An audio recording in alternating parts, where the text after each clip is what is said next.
And I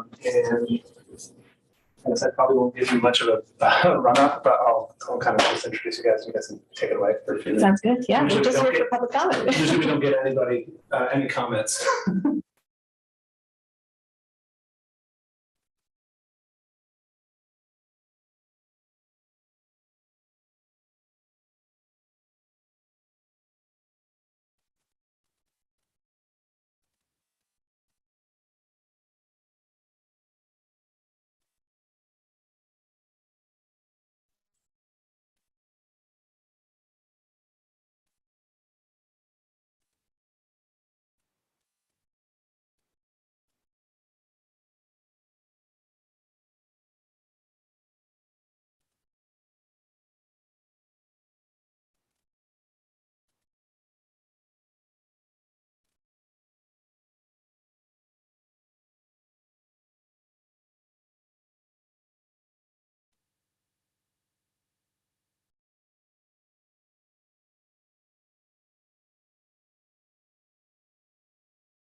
But you're not.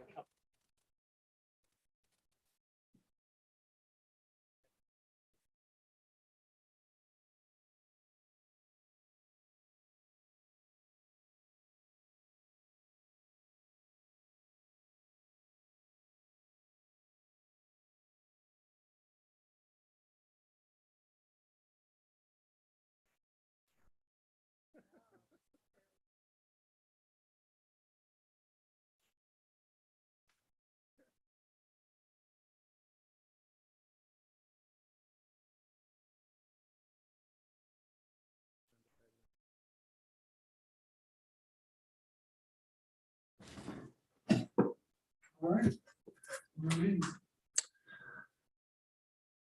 Okay. Hello, everybody. My name is Nelson Martel, here with the Ward 6 NPA meeting, or June meeting. This will be the last meeting before we're kind of on hiatus for 2 months. We'll be back in September. I think it's September 1st, actually. It'll just be me tonight for the steering committee. I'm going to get started straight away. So public comment period, public forum. Anybody joining us online? I know we have some folks in person who are going to make some comments. And maybe we'll start there and see if we have other comments before we move on to the first agenda item. So joined by Miranda and Eli here to talk a little bit about Champlain Housing Trust. Can you take it away? Yeah, thank you for the opportunity. We wanted to come in during the public comment period just to meet with the NPA, recognizing that we wanted to introduce a project that we've begun working on. And I'm joined by my colleagues, a couple of them on the screen here. Michelle Caver from the VFW and Taryn Barrett from Duncan Wisniewski Architecture. And Eli is also from Duncan Wisniewski Architecture here. We've started work on a project on South Winooski Avenue, where we are working with the VFW on a potential redevelopment of their site. And so as we started to kind of map out our permitting schedule and think about our work coming up and planning to come to the NPA, we realized we might not fit in. You're about to take a summer hiatus, as you just mentioned, and so we might not be able to present to the NPA for our public meeting and might need to schedule kind of one outside of your regular schedule. So wanted to come tonight just to meet with you and be able to introduce the project concept. We're hoping to submit the permit plans to the city maybe in September. And so that might mean a public meeting before then, and would love any, suggestions or input you might have for how we should approach that if we do need to schedule a meeting outside of the NPA regular meeting schedule. So as I mentioned, our project's at 176 South Winooski Avenue, where the current VFW building is. And our concept is a 5-story building with nonprofit commercial space on the first floor and 4 floors of housing above. And right now we're planning likely 38 apartments, between 35 and 40. And we hope to have a special preference for veterans for some number of those units. As I mentioned, we're working with Duncan Wisniewski Architecture, and Taryn and Eli are here. We only have a couple minutes, just wanted to give you the concept, and we don't have plans to share with you tonight. We will do that at the next public meeting, but they can tell you a little bit more about the design elements that we've worked out so far. Turn it around over to you two. Darren, would you like to start? Sure. Thank you for having us. Sure. So we're looking at developing this site, as Miranda mentioned, and where the visual for the building will largely be driven by zoning. This is in the downtown code district, and so we're following form-based code. And form-based code tells us a lot about the density of this building and how it will look and sit on the site. We've learned that it'll dictate how far away from the street the building is, how wide the building is, what some of the features are, like the roof overhang, the desired height within a certain range, up to 65 feet, which we don't intend going quite that high, but 5 stories will get us close.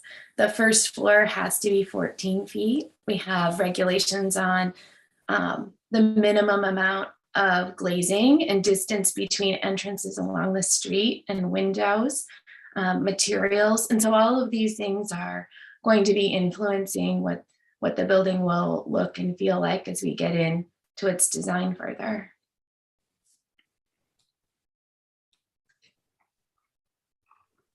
And if there's any questions about that or how this comes together, I'm happy to talk to them outside of this meeting, but I'd rather, stay focused if anything comes up right now, then use your time to reiterate what's in the form-based code, which is available if anyone wants to take a look. Sure. Well, thank you guys so much for joining us. Thanks for the introduction. We'll absolutely be talking to you guys about how to schedule a meeting if it needs to be out of sequence. But any responses or comments from anyone joining us? Yeah, Alan Matson, Ward 6 resident. Sorry I'm late, but quickly, I don't know, who is the developer? Who is it? I'm sorry. Plain Housing Trust. Oh, it is CHT. Okay, gotcha. Okay, I didn't know exactly what was going on or exactly who was developing. Okay, great, thanks. Sure. Any other questions or comments from anyone either in the room with us or online? Yeah, this is Greg Eplerwood.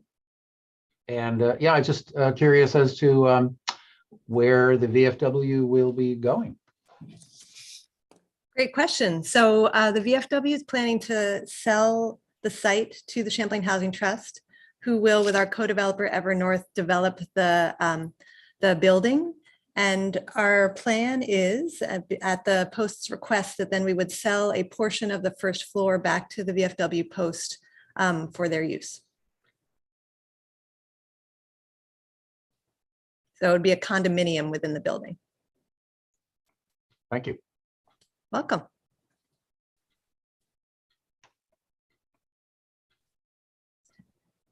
Any other questions? Of course, that got me thinking, is this just going to be the only condominium in the building then? Or is it just going to be like a 2-unit building? It's likely to be 3 units because Okay. we'll have 2 commercial spaces on the first floor, but both will be for nonprofits. One for the VFW post, the second is not determined. at this Sure, point. right. And the third would be the housing above. Okay, great. I know a couple of your buildings that have had some smaller, small condo units set up. Thanks. Maybe you should You Yeah, could keep you that. can Yeah, you can have Does that. that work okay to do it that way? How about you take that one? Yeah, okay. We can share this one. It's perfect. But Ward 6 knows you never hand me the mic.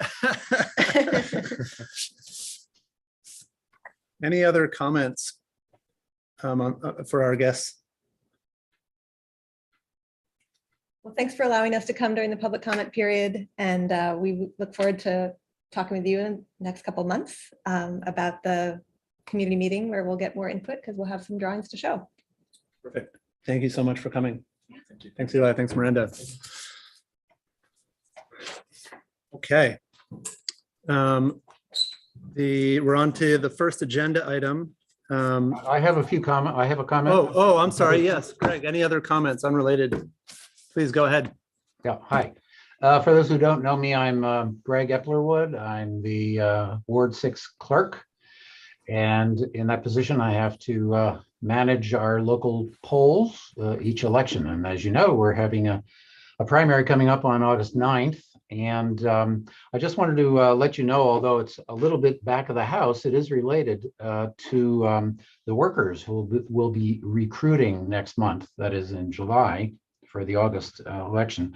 A couple of weeks ago, I attended along with several other ward clerks around Chittenden County, including Charlie, who I think is operating camera there right now, I'm not sure, to get training on the new Dominion tabulators that will be arriving in Chittenden County very soon.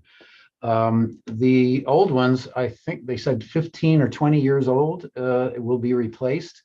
And they're really very, very good. I mean, if you can get excited over tabulators, I think you'll get excited over these because they're so powerful, wonderful functions.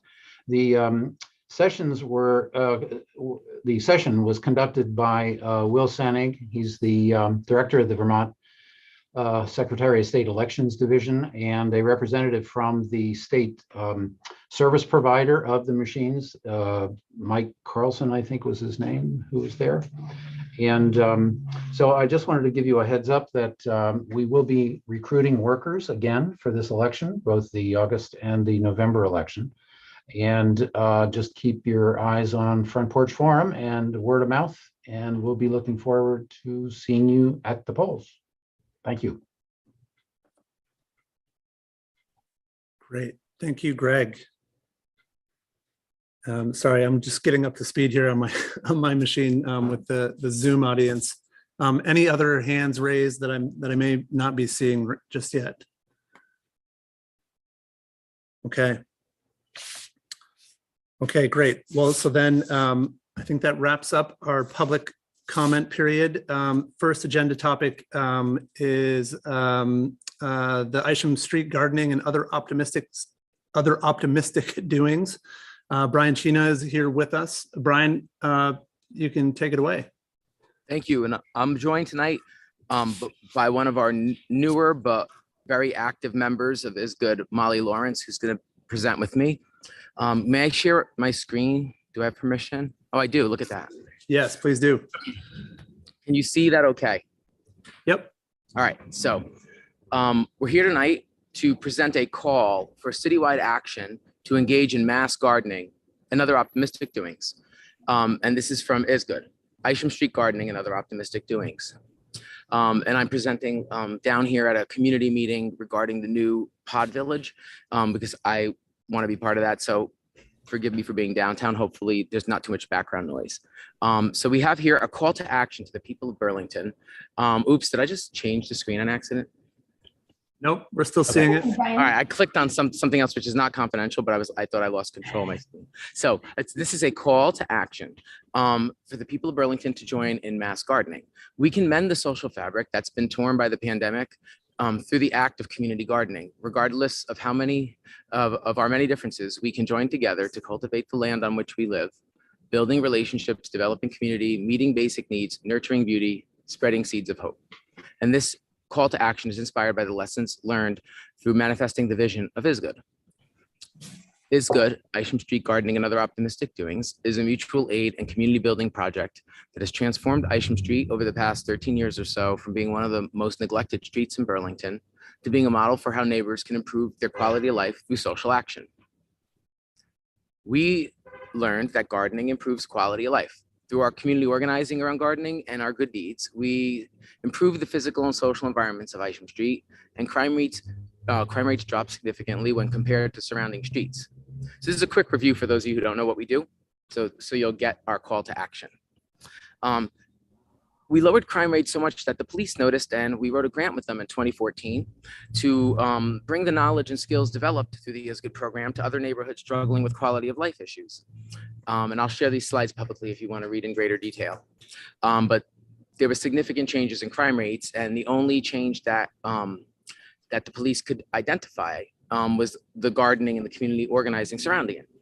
At this point, I'm going to hand over the presentation to Molly Lawrence to share some more information on ways that gardens affect quality of life. Thanks, Brian. Hi, everyone. I'm Molly Lawrence, Brian's neighbor, and I work locally in community health. And my family moved during the pandemic to the neighborhood, and it's been a really nice way to connect with neighbors during an isolating time with a new baby. So thanks, Brian, for all of your work organizing these great efforts. And as you shared, this is about more than community gardening. It's really about fostering connection, investing and grounding in a shared sense of place, and promoting collective well-being. And I'm not an expert in community gardening, but I think the findings, Brian, that you shared from the Is Good project are really promising, and they're also validated by research, including some of the compelling findings that I've shared on this slide. Community gardening has improved mental health and resilience, feeling safer and decreasing crime. Locally, you've demonstrated that, and then nationally, there's some really compelling findings.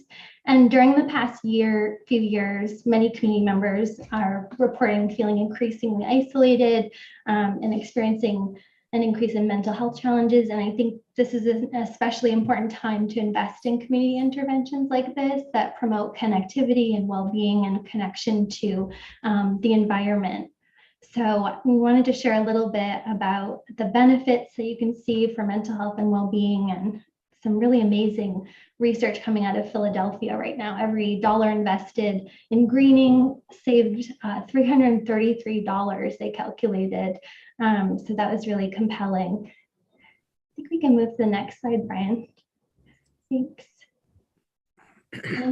So here we are with phase 4, and Brian, of course, you and the other neighbors have really spearheaded over the years these first 3 phases, and moving into phase 4 of the collective effort, we've been expanding gardens, including, was it last weekend or the weekend before, on the Greenbelt of Booth Street, most recently, trying to get out and connect with folks and create, continue connecting existing Greenbelt gardens designed by the neighborhood.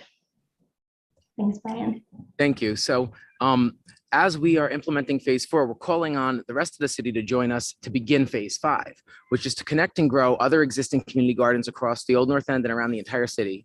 We want to link the gardens into a network of greenways that continue to expand until the entire city is a model of urban permaculture, the Emerald City of the Green Mountains.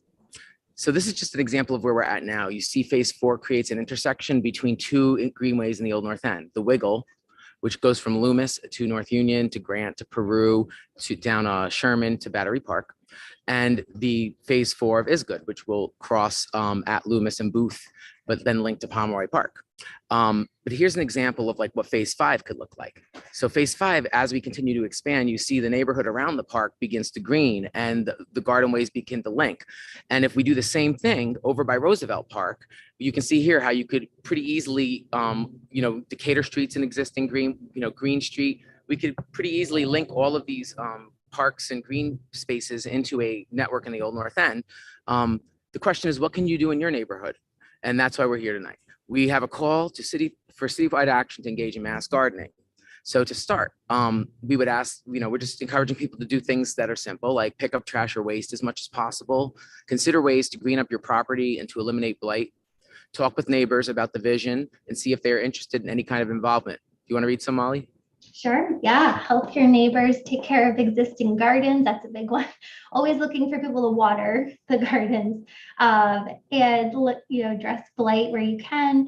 And like you said, expanding existing private gardens, the green belt community gardens. If you see places that could use some plants or greening up, and really just an opportunity to connect with gardeners all across the city. And Brian, I'll pass it back to you. Yeah, and we could enhance more neighborhood tool banks and other existing mutual aid networks, work in partnership with the city as much as possible. Imagine in your neighborhood how garden walkways could link into the existing city garden and landscape infrastructure. For example, Main Street's about to become a garden street. St. Paul Street has become like a garden street, City Hall Park. So if you're in the South End, there might be ways to build walkways that link into that infrastructure as it develops. We want people to explore resilient permaculture options as climate changes, so that we can increase local food production and protect food security. And ultimately, we encourage everyone to love thy neighbor. And so if anyone wants any help in your neighborhood planning ways to build garden walkways, we're available. And there are people all over the city who are interested. So we'll stop there for questions. Thank you. Great. Thanks, Brian and Molly. Any questions?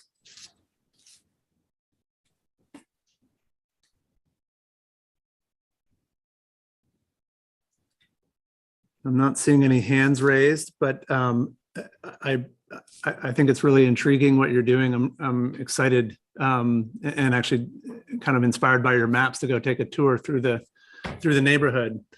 So thanks for all that good work, and thanks for the information. And if you guys send along contact info, we'll post it in the meeting notes.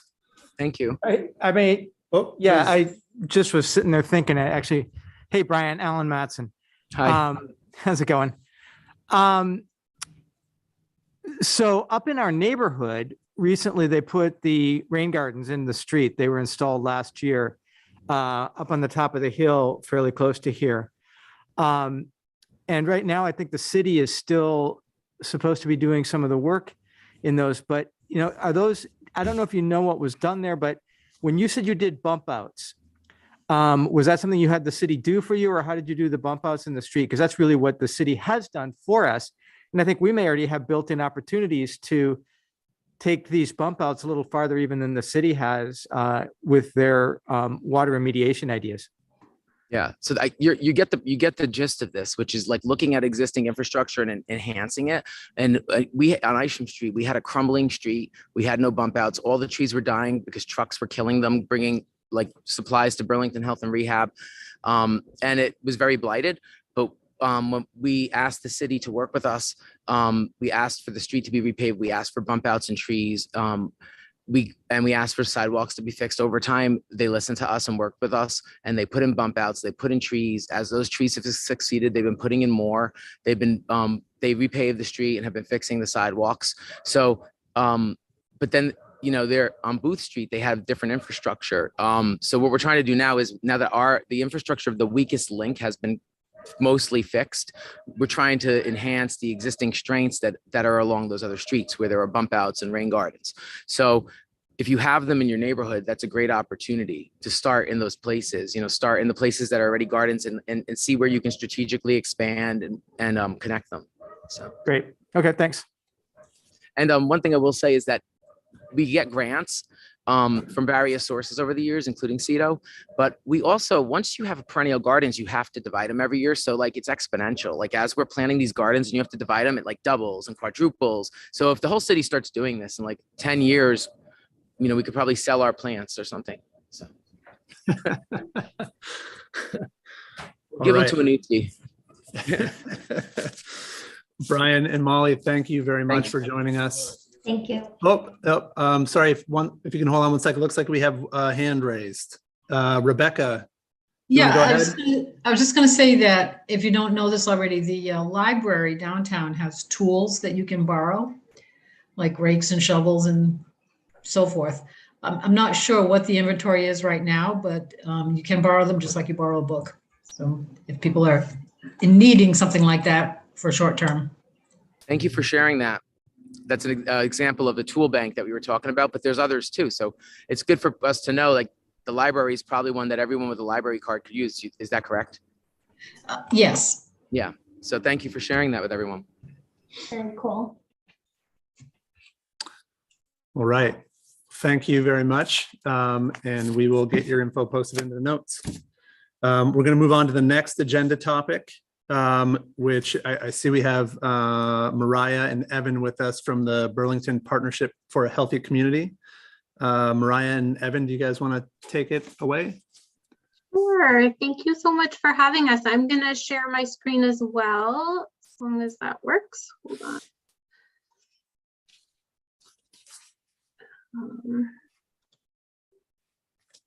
Here we go. Great. Okay. So I'm Mariah Flynn. I'm the director of the Burlington Partnership for a Healthy Community, which is a substance misuse prevention coalition that serves Burlington. We've been around in the community since about 2008. And we do a lot of different work related to prevention, and prevention kind of encompasses a number of things. But today we just wanted to share one specific tool that we made for the community to use and let people know that it's there, so you can think about how it connects to your interest in Burlington around substance misuse or healthy community, and how you might use it in your ward. But I did want to share that our coalition is focused on primarily on community level prevention. So I wanted to just explain what that is so that it can be clear kind of what our why we're focusing on this particular area. So I just on the screen, you'll see the Vermont prevention model, which is something that the health department uses to show the it's a socio-ecological model for prevention, which is kind of how many public health folks think about prevention of any thing, whether you're thinking of domestic violence or tobacco use or prevention of alcohol use. Usually there's a model like this where you're looking at impacting different levels of a system.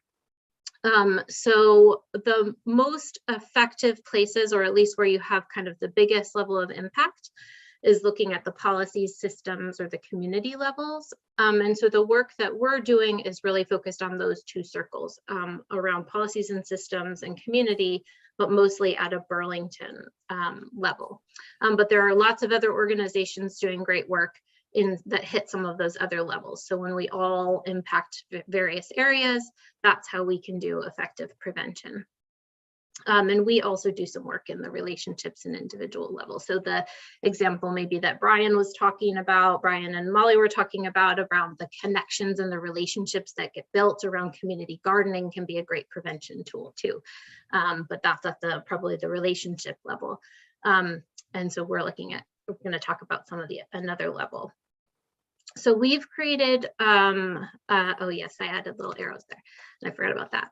And the reason we're going to talk about this tool that we made and why this is so important is that we know, or one of the reasons that I'm going to focus heavily on youth and talking about youth as we talk about what the policies and systems in a community and how they impact youth, is that we know that substance use disorder is really an adolescent disease. We know that people who develop substance use disorder usually started using before the age of 18. So 9 out of 10 people, which is why you'll hear me talk a lot about youth and the impact of various things on youth. It's because that's where we put a lot of our time and energy when we're thinking about prevention. But a lot of the things that help support youth also help support folks who are in recovery and trying not to use, and adults too. And so one of the reasons that youth are so impacted is because substance use, while the brain is still developing, is what leads folks to have more problematic use. And so if we can delay use for as long as possible while the brain is developing, most likely people will be able to have more responsible use as they get older. And so just to give a quick little overview of where we are in Burlington, there's so much data around substance use in Burlington, so I'm not going to take time to talk about all of it, but I just wanted to give folks a little bit of a lay of the land. So this is the Vermont Risk Vermont Youth Risk Behavior Survey data for our Burlington High School students for the last decade or so. And kids just took another round of this survey in the fall of this last year, and that data hopefully will be available this coming fall.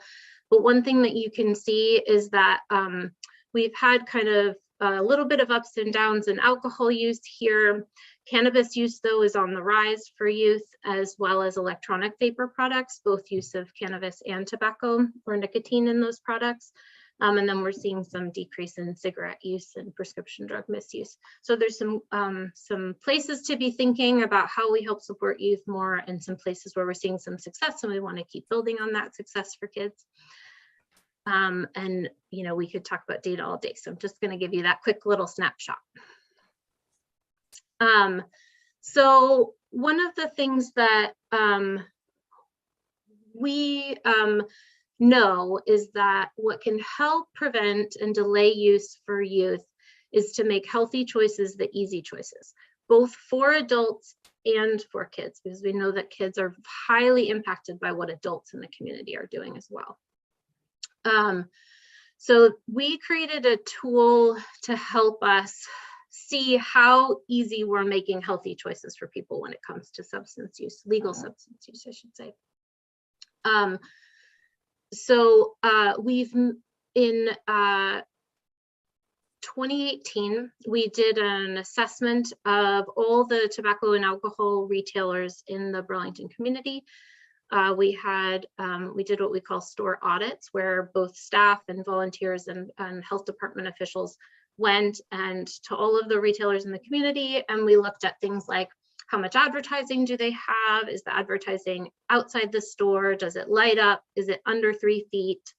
Are products like alcohol and tobacco very closely placed, like within 12 inches of products that are really appealing to youth, like candy or toys? So we did an assessment of each store individually, and then we looked at geographically the impact of stores within the community. So we looked at the density of stores within various places or advertising within various places, and we put it all together into a map, an online interactive map that people could kind of look at your area and see what are the impacts in my area and the area where I live. And we overlaid it with census data around socioeconomic status and school locations and other things that might be important to think about for that data. So I'll share that. That's the tool that I'm talking about. That's what you can use to think about, have we created an environment in which people can succeed around these substances, or do we have some things that we want to think about as a community? But I first want to just share, like, it's hard to look at an online map, so I would encourage you to just take some time on your own and do that. And I've pulled out some pictures and some data that might be helpful to take a look at. So just to like set the stage a little bit, we know that some of the root causes of youth substance use, or those risk factors within a community, are normalization of use or misuse, access to and promotion of substances in the community, a low perception of harm for adults and youth. So one of the reasons we're struggling right now around increasing cannabis use rates for youth is that there's definitely a lower perception of harm for that substance. And that's something we have to, that our organization is trying to work on, helping people to understand why we don't want kids using. And then early onset of use, that use earlier. So those are the things we want to promote, or we want to be looking at. And the other thing I want to note is that all of the visuals in this presentation were taken from the Burlington community. So, and most of them were captured by youth at the middle and high school, who were taking pictures of things that they saw as problems within the way kind of substances are promoted in the community. The few were taken by our staff. But we're not trying to target any one retailer or place. So you won't see any identification of who those stores are. We just wanted to show some visuals because visuals are helpful, because the conversation that we're hoping that people will start to have is the overall picture of the community and what your community looks like and what you want it to look like, and how do you plan for what you want it to look like.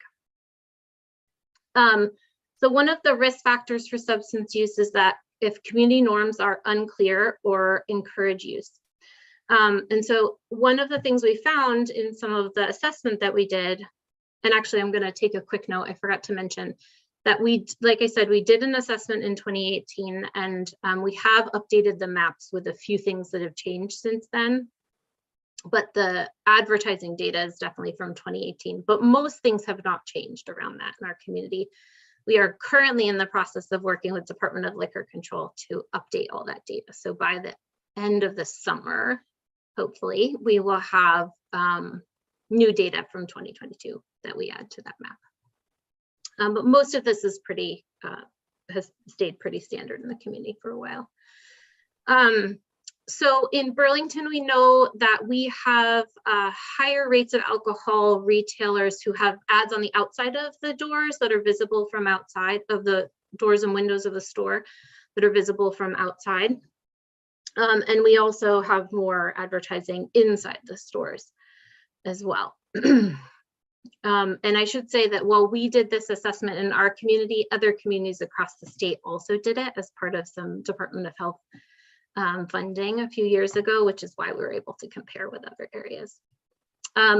We also saw that there was a fair number of advertising that was under 3 feet, which is a thing that we note because generally that's at eye level for kids and not adults.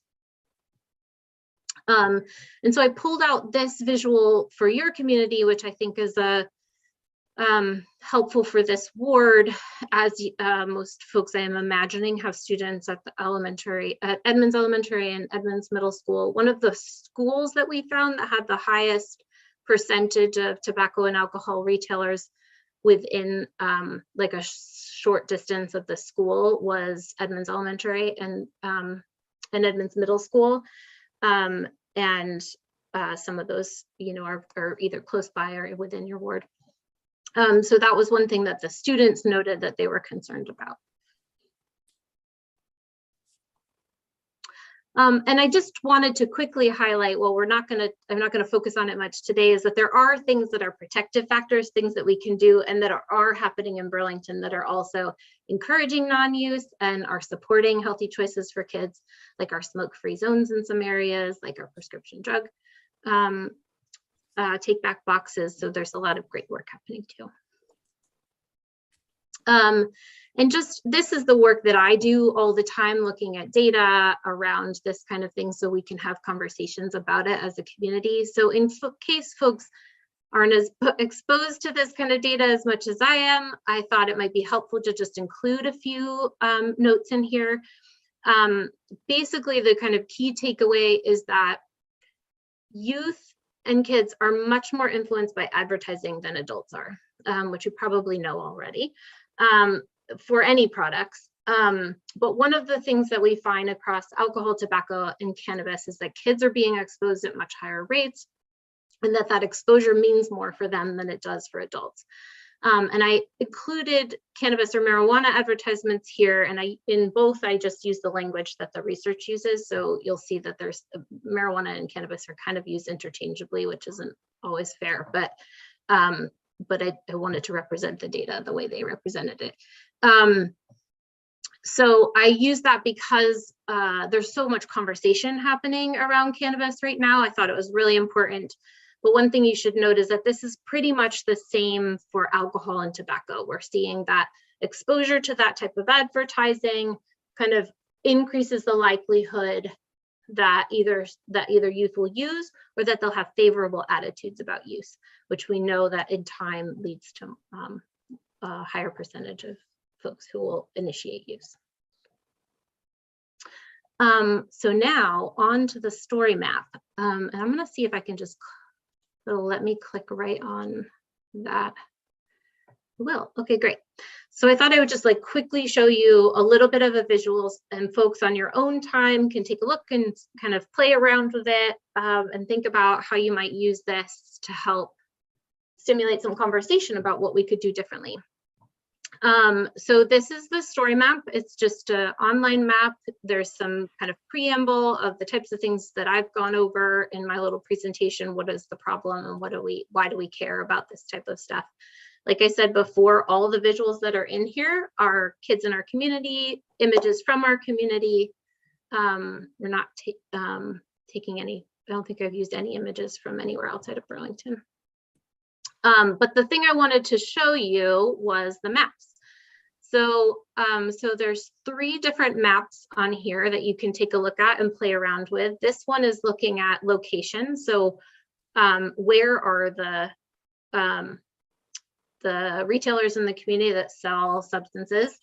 And there you can see in the little key on the side that they're noted, different types of retailers are noted there, and it shows some of the concerns with density that folks want to be aware of. We know that actually one of the biggest things that impacts use is density. How many places are within you know, a certain area, because that the more that you add, there's a lot of different reasons why that's important, but one is that it shows that normalization of use. The other is location. So we've mapped the retailers with an overlay of the location of schools, and I believe also included in here is youth centers in our community. And then we showed in a visual 1,000-foot buffer from a school and a 500-foot buffer from a school. So that's recommended in some policy recommendations nationally are to create a 1,000-foot buffer from a retailer from a school. So it shows you what that would look like and what kind of places are captured within that. And then we've also overlaid it with socioeconomic status or rates of poverty in the community. So you can see kind of where there might be connections between the density of retailers and that data. And one thing we aren't able to kind of track as well, but it's important to know, is that particularly the tobacco and alcohol industry, and we'll see where the kind of growing cannabis industry lands, but has aggressively marketed products to populations that are like BIPOC communities, like LGBTQ communities. So we want to be really thoughtful about how we're doing that in our community and how we're responding to that and supporting folks. And so in here, you'll also see there's some recommendations for the kind of what research shows are the best policies to impact change around reducing substance use at a community level, and some tools at the end for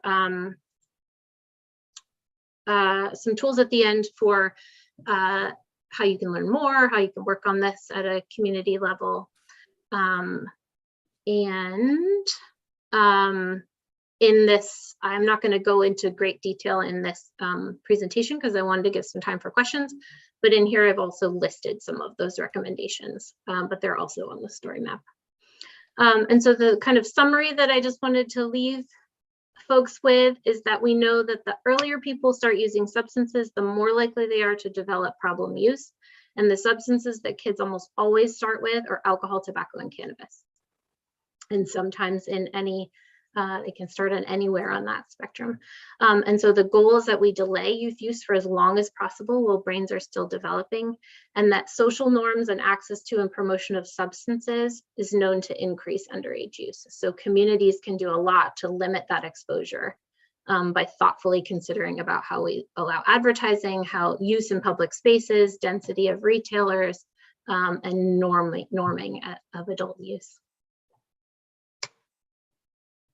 And that is the end. So I've listed my contact information. You can always call me with questions. You can learn more about us on our website, and then also a link to our story map. Great, thank you, Mariah. Any questions for Mariah? Alan. Sure, thank you. Thank you, Mariah. With the cannabis industry about to open up, retail, et cetera, are there, or have there been any, I probably should know, the zoning restrictions, advertising restrictions, or anything that that are being put in place based on kind of the information ideas you're putting forward here?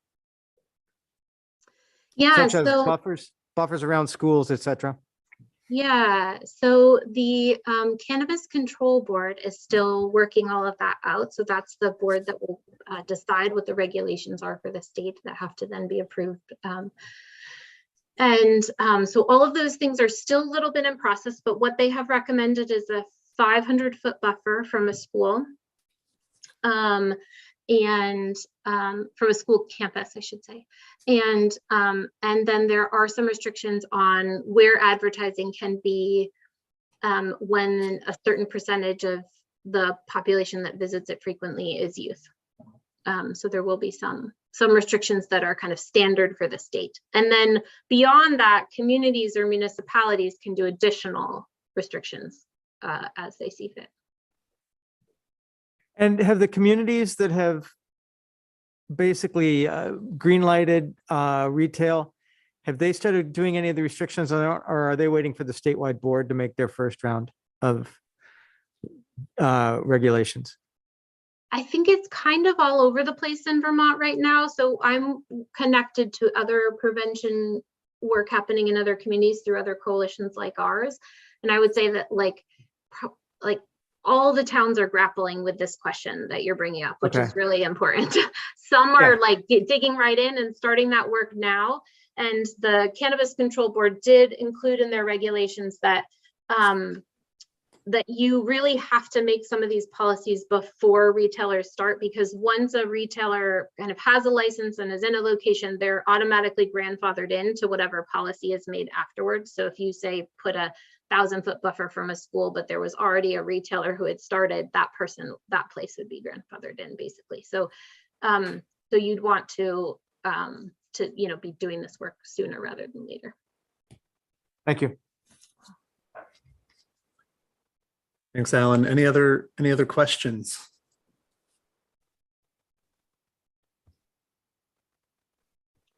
Don't see any others. Mariah, thank you for the information. We'll get your contact info posted in the notes as well. Yeah, thank you for the time this evening. Thank you so much for having me. Please reach out anytime. All right, thank you. Okay, we are going to move on to the next agenda topic, which is an update from our Vermont House representatives, Tiff Bloomley, Gabrielle Stebbins, and Barbara Rachelson. And I'm not sure if I'm just not seeing Gabrielle, or maybe she won't be joining us tonight. She is joining us. She is a single parent tonight and is, doing the juggle. And so Right. At any rate, she will be joining us. So thanks so much for having us. I know that we've got about 15 minutes for this. Is that right? 20. We have 20 minutes. I think we've been running a few minutes long on each presentation. Okay. So we'll start the clock now. All right. Well, we've kind of divvied things up based on the committees in which we serve, and there probably are some remarks kind of off committee that each of us is going to make, but there is I can put it in the chat. Well, actually I can't put it in the chat, but Nelson, I sent something, an address, a link to the session report that could be in the chat so that folks can take a look at that. We're going to put it out on Front Porch Forum as well. But, one of the issues that we as a caucus have talked a lot about and is in the news all the time and is of concern to many people in this district is housing. And so my committee deals a lot with housing. And so I thought I would just talk a little bit about what we did this year. And so we passed two big bills.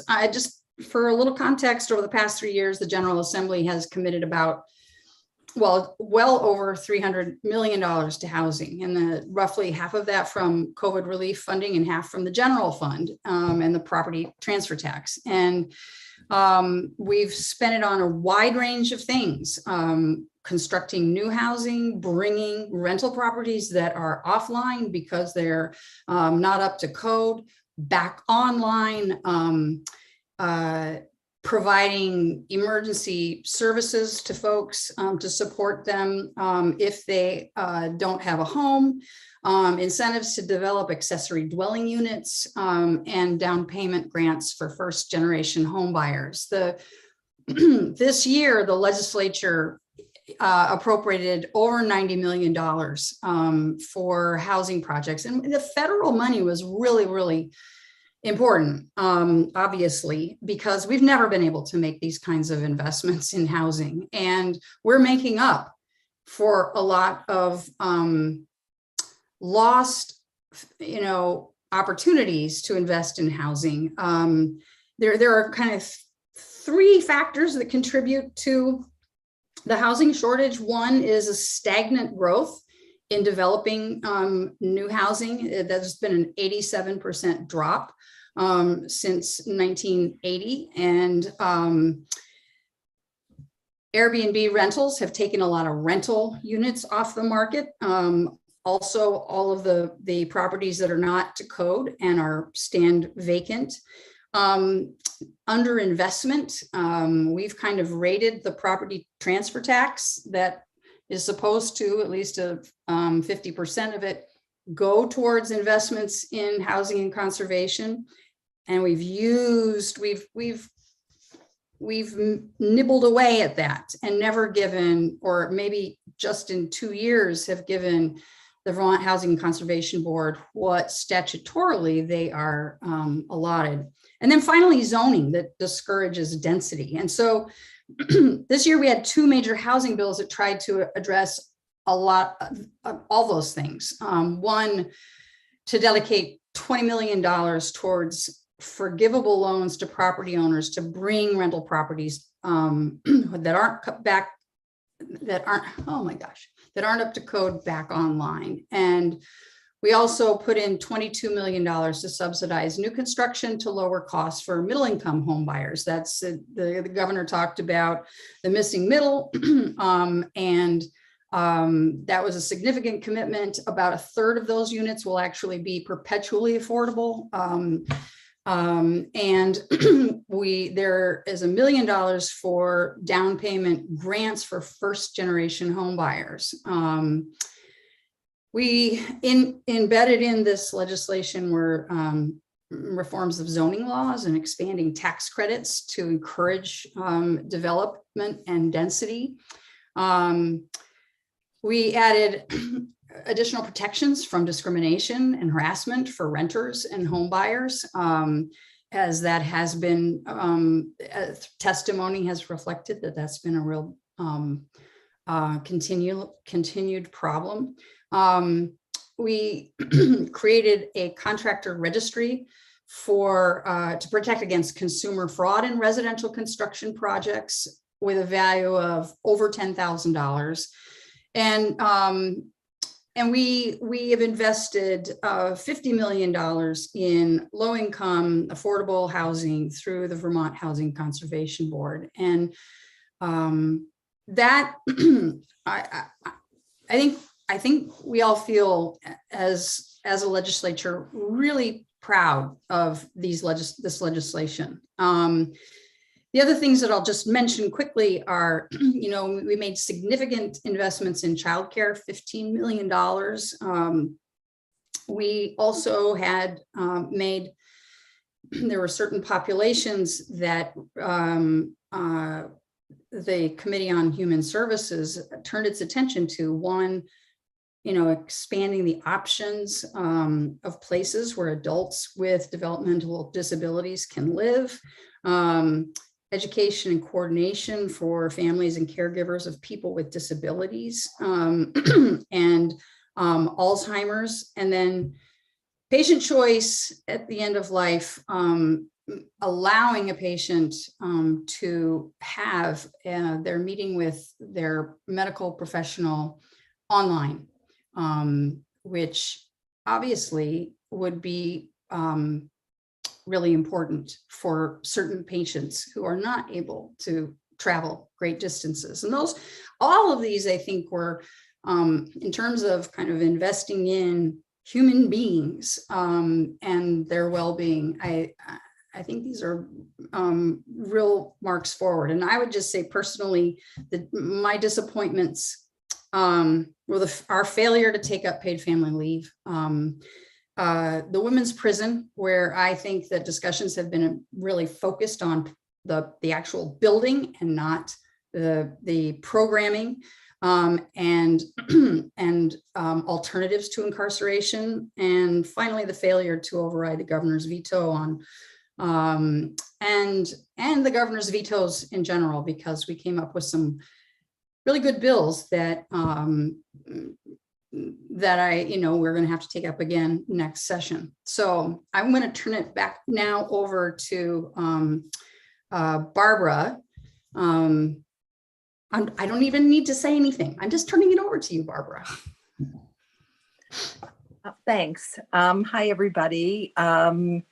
Barbara Rachelson. I represent Chittenden 6-6, which will become Chittenden 14. I think at our last MPA meeting, we talked about the new districts, so I won't talk about that. I do want to say that all of you should feel really great about the representation that you received this biennium. Both Tiff and Gabrielle have been amazing colleagues, and it's hard to believe they've only been here one biennium. So it's been really fun and important that our Burlington delegation has worked well together across parties and really have tried to do right by Vermonters and also make sure we're in particular looking out for the issues of Burlington.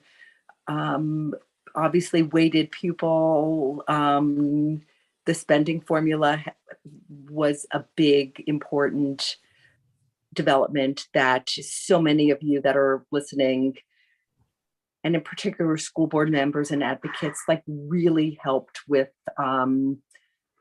heavy lifting and giving us the people power to convince the legislature that we really needed to follow through on that. And while in a future biennium, it may make total sense to redo, in fact, we need to look at how we're funding education. When I've been collecting signatures, everybody's talking about property taxes and their concern about how do we fund a new high school? How do we make sure our students have a safe environment to learn? And so I know that we are all going to be looking for funding to help with paying to, but in this case, abatement was not the right decision, but to build a new school, it was the, a wiser decision in terms of fiscal management. And we will, should we have the honor to be elected again, be fighting to make sure we're addressing those issues. So I serve on the House Judiciary and the Judicial Nominating Committee, and House Judiciary has been super busy. So I was going to just take my time to, not take my time, but take the time that I have allotted to just talk about some of the highlights for this, what our committee did. We did pass some more safe gun laws that make sense and are based on evidence. I know many of you just heard about a hospital shooting this week, and happily the governor signed the bill that we passed to ban guns from hospitals. We also the governor also signed a bill that allows us to make sure the courts know that they have the authority in emergency relief from abuse orders also known as the red flag law or ERPA, to temporarily make an emergency order to remove a gun. The data has been so clear that in domestic violence situations, when guns are not removed, lethality and other very bad gun injuries are 5 times higher than if there's a gun in the house. So that's really important. It gives people a way to get their gun back quickly, but it also takes the gun away in a very heated situation. We also, I'm sure you read about it. I know we talked about it earlier on. The Charleston loophole bill, originally, it was for longer based on the evidence of how long it takes possibly to make sure that the right person is identified that is trying to purchase a gun and is clear to have one. So that ended up being a compromise, and that period got shortened, but we are very relieved that we were able to make headway on it. I know there's been discussion informally among my colleagues of continuing our work to make sure that we are fighting for gun safe storage and other, as I said, evidence-based laws that could make a difference in the gun violence that we are seeing in our country. It is unacceptable that the major cause of death among children 18 and under is gun violence. And that is unfortunate. We did do some other laws. One is H546 got passed, which is going to create the Division of Racial Justice Statistics. Why do we need that? We know that there is incredible disparity in our criminal justice system in Vermont. We've seen that data. It's been limited to basically police stops. And this new law will allow us to collect data not only on law enforcement interactions, but state attorneys, Vermont courts, Department of Corrections, in order to see where the problems are and remedy systemic racial bias and disparities. There will be an advisory committee council created to incorporate the data collected and make suggestions for concrete actions the legislature can take moving forward to make sure that we are welcoming people of all racial and ethnic backgrounds. Very quickly, I'm sure my time is running out. This has been a bill that has been introduced many years, but we now are the first state in the country to have medical monitoring for Vermonters exposed to toxic substances. And this is in the form of Act 93, and it provides a cause of action for compelling the party responsible for exposure to a toxic substance to cover the cost of medical monitoring to those affected by the contamination. And that is really important because people have not been able to afford to get medical monitoring on their own when they've been exposed to these very dangerous chemicals. So that's something else that we're extremely excited about. In terms of disappointments, another bill that I had introduced, and this year I partnered with Republican legislator Felicia Loeffler from Enosburg to eliminate civil forfeiture. And that bill passed the House unanimously on a voice vote. The Senate turned it into a study. And that is something that I'm really disappointed about because it means that in the meantime, innocent owners can lose their property because their property is considered guilty of a crime, and it doesn't give them the right to counsel. And most of the people that lose their property can't afford an attorney to get it back. So that's a big disappointment. And I'll end there.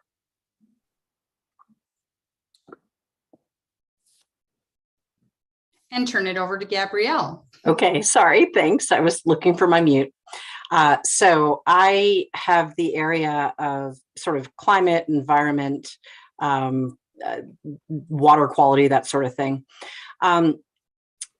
it'll be probably a surprise for folks to know that of all of the New England states, Vermonters have the highest per capita greenhouse gas emissions. And that is in part because we drive so much. And as a result, while you look at our overall environmental policy over the last 10, 15, 20, 25, 30 years, you'll see so many incredible strides that we've done in terms of building renewables, weatherization, Efficiency Vermont, cow power, biodigesters. But we still sort of struggle to get at some of the really key hard nuts to crack.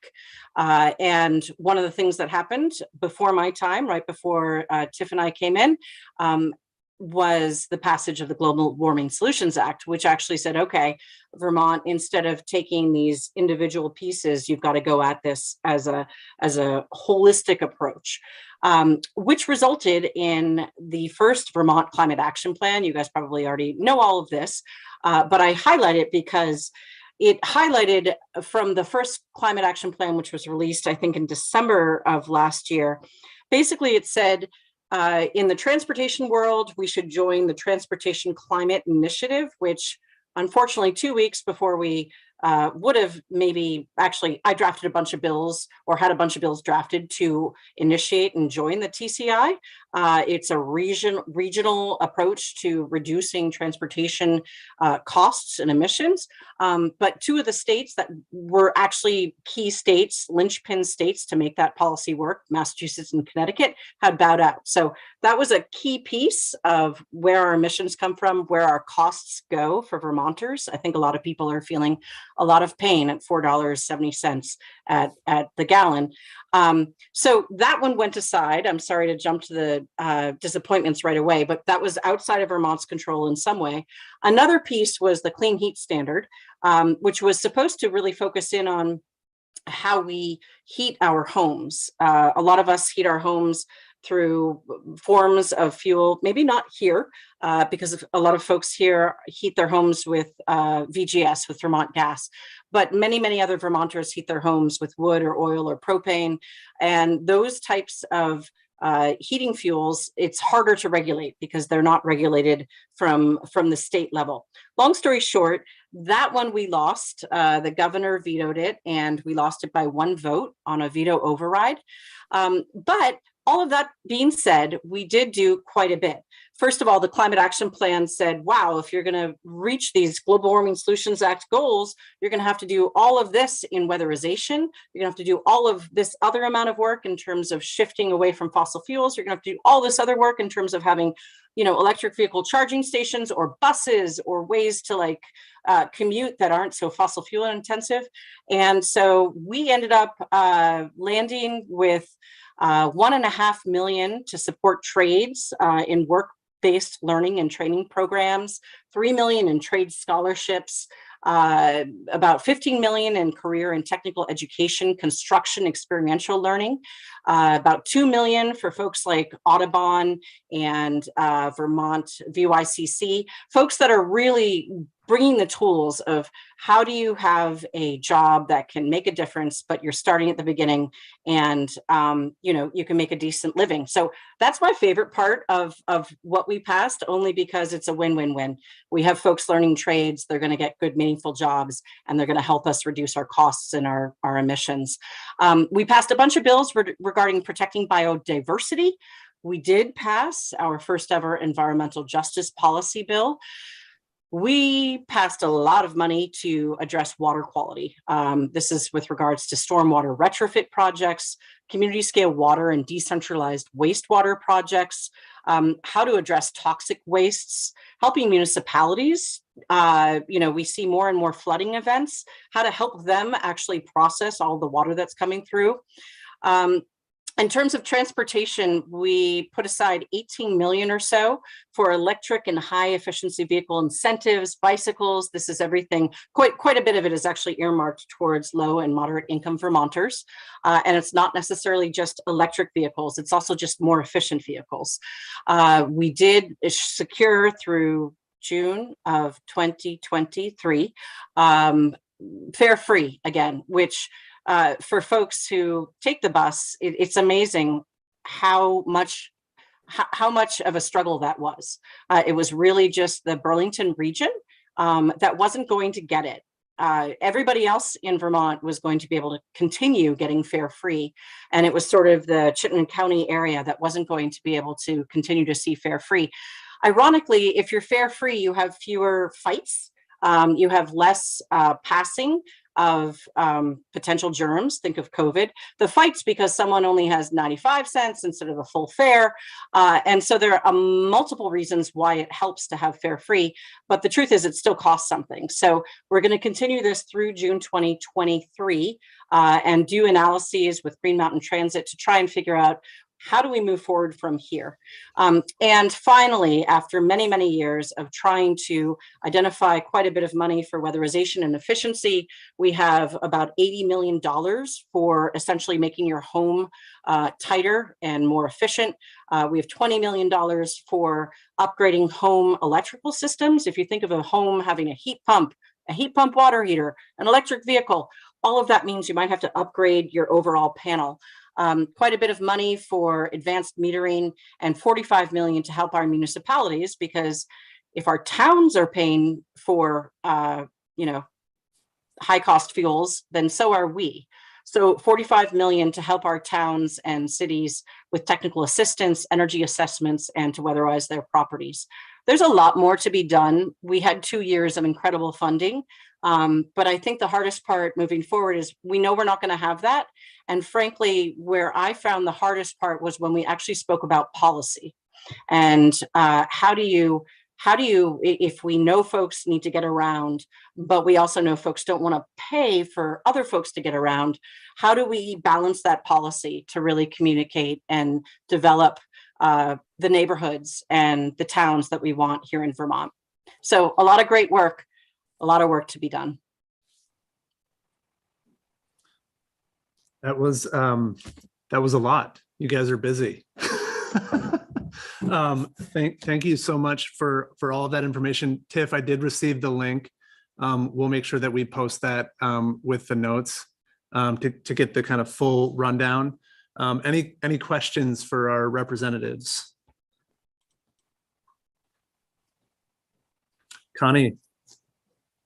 I just want to say that I'm grateful for all of you returning, and that I'm worried about the big turnover in the legislature. And so it's really great to have people who are so engaged and who are willing to do another couple of years. So, or at least, thank you.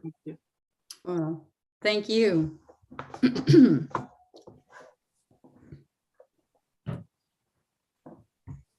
I just want to say one of the things Representative Bloomley brings to the table, sorry, Tiff, is that she's an incredible collaborator.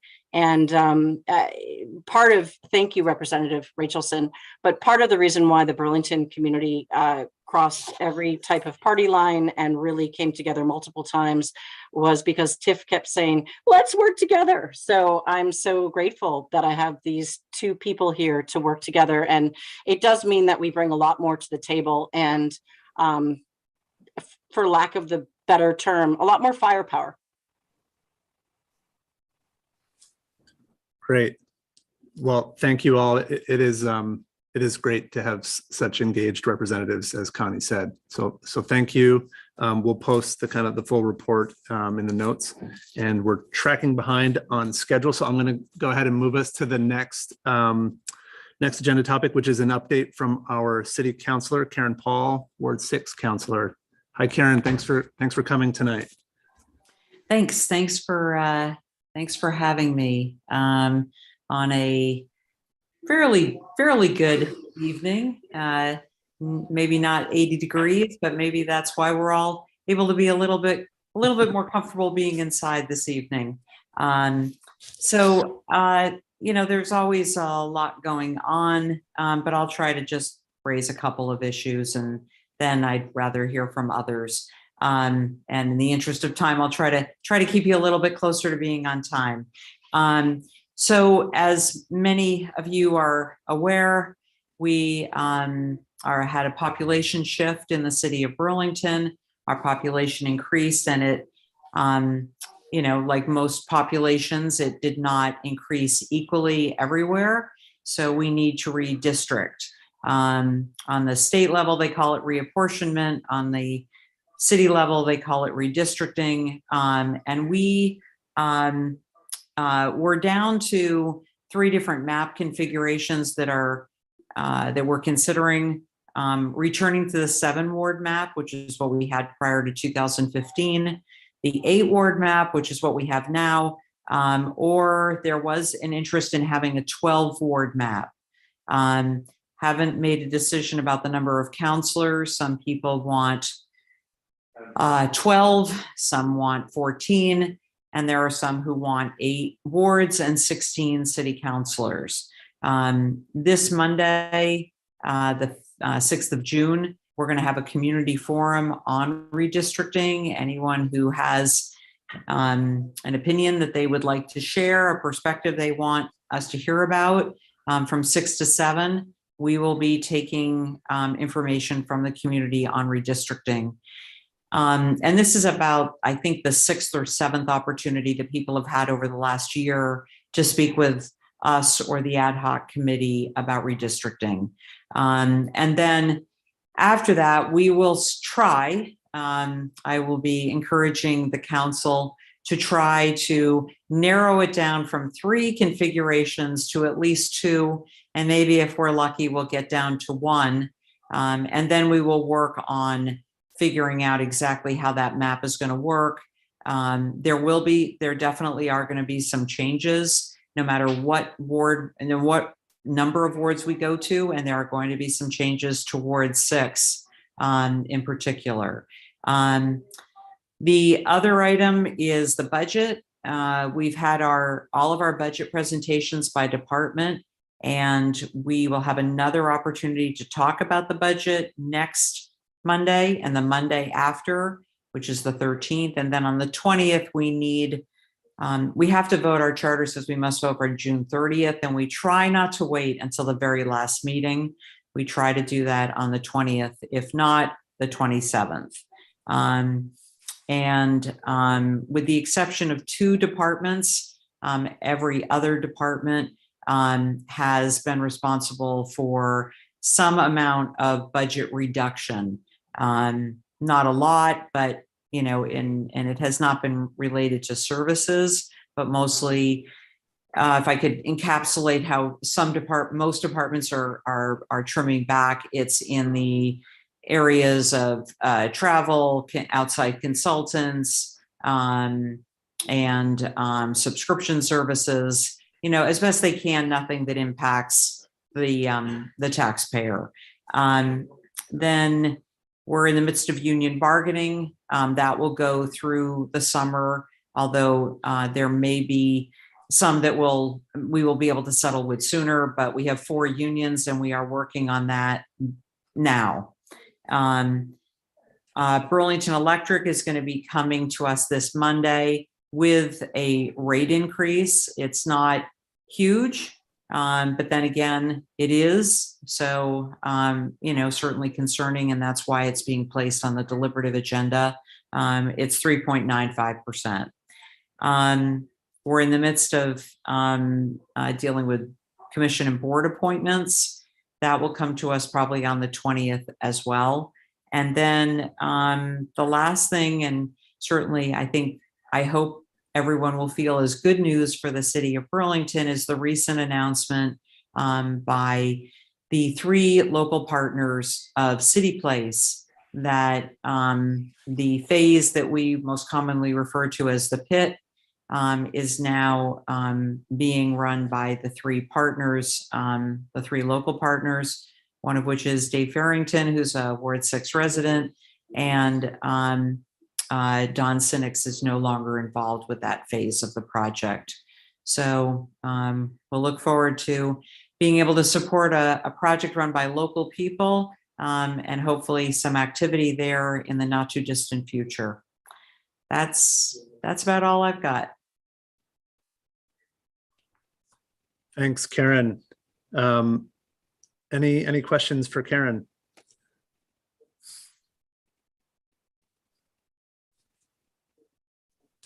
I'm not seeing any hands raised. Karen, thanks for the update.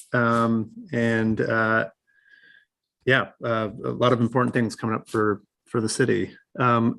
Yes. Claire, Thank you. thanks. Last agenda topic for the evening is an update on the Burlington School District from Claire Wool. Claire, are you with us? Yes, thank you. Driving. Yes, yeah, we are at BHS playoffs, the BHS boys tennis team. We are here, the girls. So I am this week and next week we're our Vermont D1 school state playoffs. So we are at the court side. So thank you for allowing me to join in via Zoom. Thank you, everyone. Our updates are similar to the city as far as I'll start off with, we are currently bargaining with our 7 bargaining units here in the school district. And we will be working closely and hopefully before the school year, complete those bargaining, that bargaining work with our unions. So I wanted to talk about that first. Second is next week is our official last week of school. Most of our Burlington High School's graduation will be on Friday.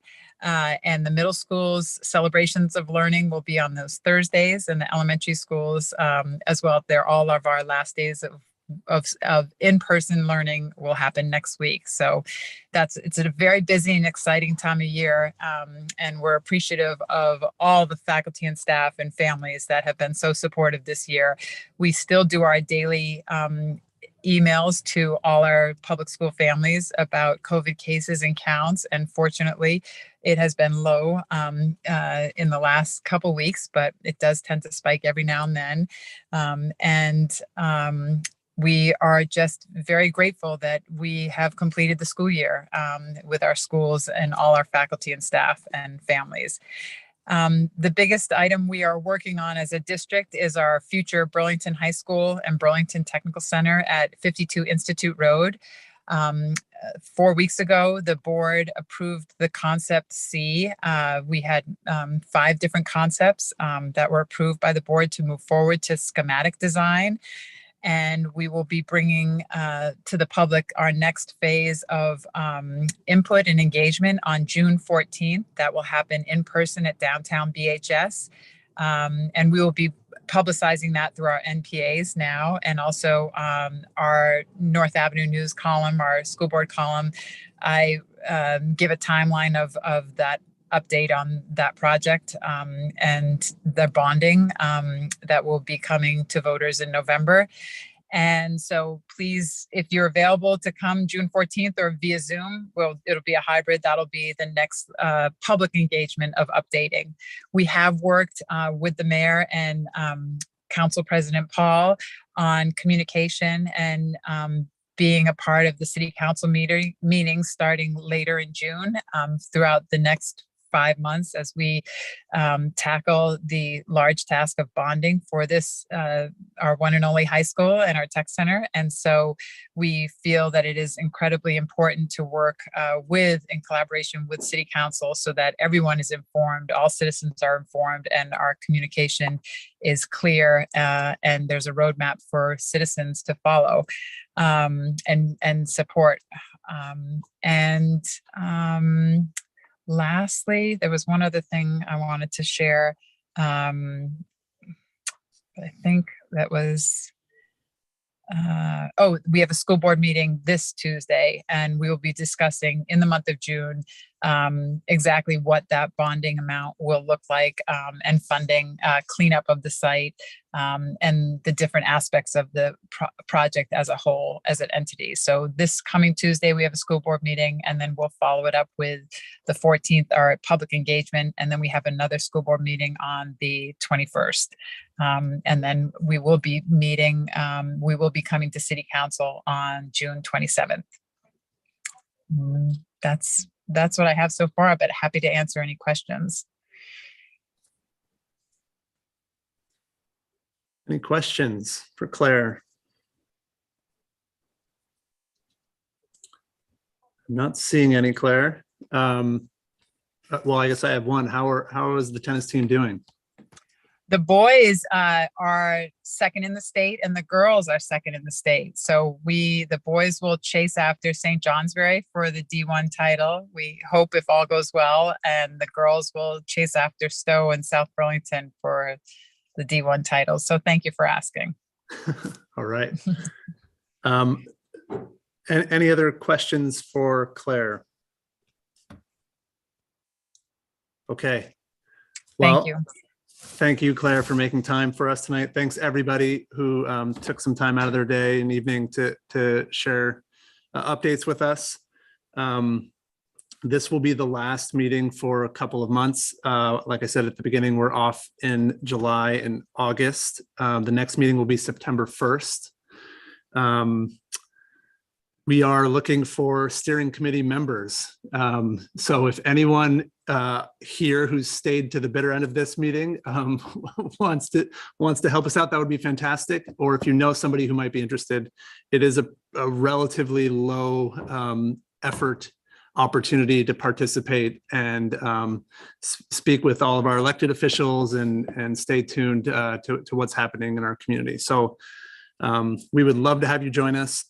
We're aiming to get back to in-person meetings, fully in-person meetings, hopefully, when we come back in the fall, kind of situational, dependent on where we're at with the kind of health situation, and really kind of hopefully reinvigorating this meeting of our neighbors back to what I understand what it was before I joined. So. Thanks, everybody, and good night, and we'll see you around the neighborhood. Thank you very much, Nelson. Thanks. Good night. Good night.